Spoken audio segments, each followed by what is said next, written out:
Hi, I'm Lee from Plant Positively.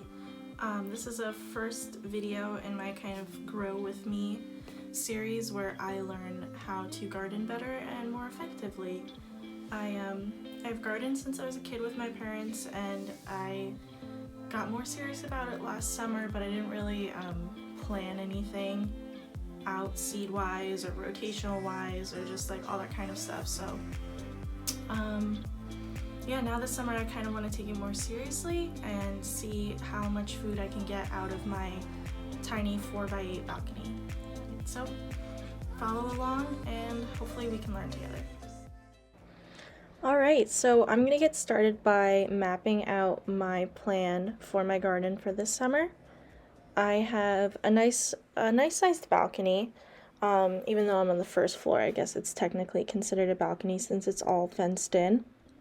But it's 4x8, which is really good size for an apartment balcony, except there's these little posts, well, not little, they're pretty big, in the corners to support the balcony above me. I'm going to have chairs in the corner on the right side as well as a table for us to hang out in. The layout might change, but for now that's where it's going to be. And I'm going to draw where the door is, just to keep that in mind. We have a sliding door, and then I'm drawing a line down the middle to make sure that the whole right side is kept just for us to hang out in, and the left side is what we'll use for gardening. I'm using grow bags, so I'll have two big grow bags side by side on all the way to the left.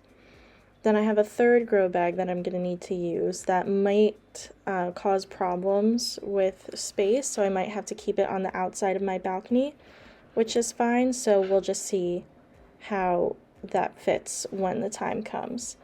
But yeah, this should be my setup. I have a little herb box that hangs over the railing where I'm going to put my cilantro and my parsley. I might have a few little flower pots around with geraniums and marigolds, because those I know are really good to keep away pests, and they just make the place look really pretty.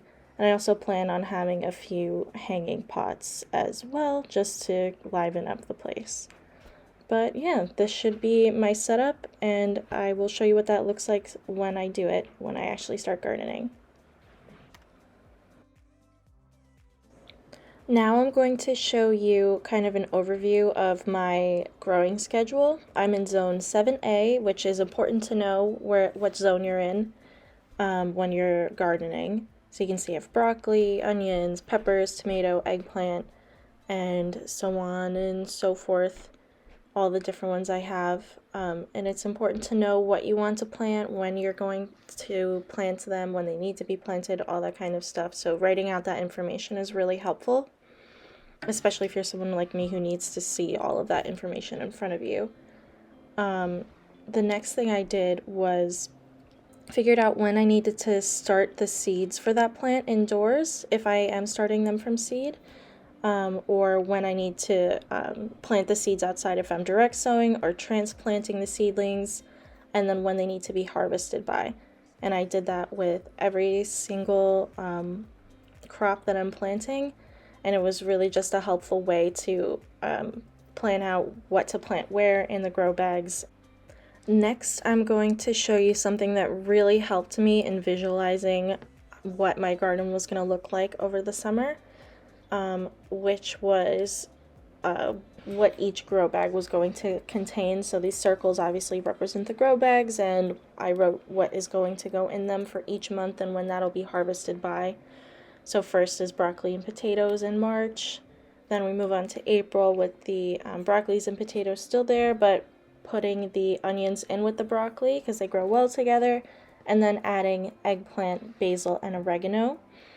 And then you can see we move on to May. So the broccoli will be harvested by then, but the onions and potatoes and eggplant, basil, oregano will all still be there. And then we can move on to June. Onions will still be there, potatoes will be out, so that I will put in the jalapeno and tomatoes. Everything else stays the same, squash in July, and you can see how it's just easier to visualize to plan that out.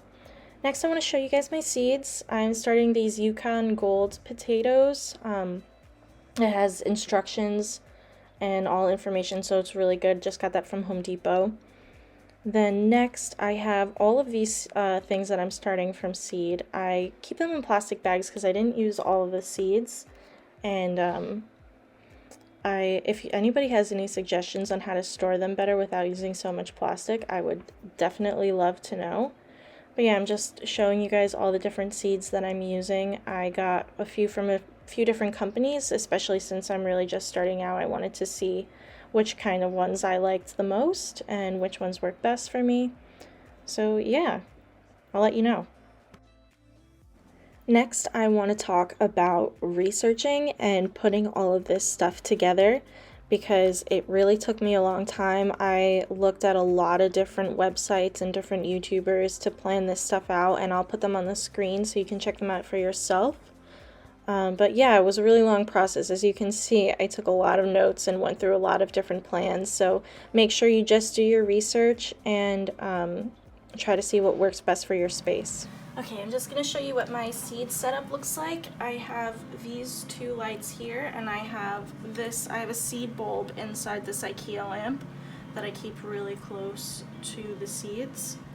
And I try to keep these lights on for about 16 hours a day so the seeds get enough light to start sprouting. So I'm just going to take this off.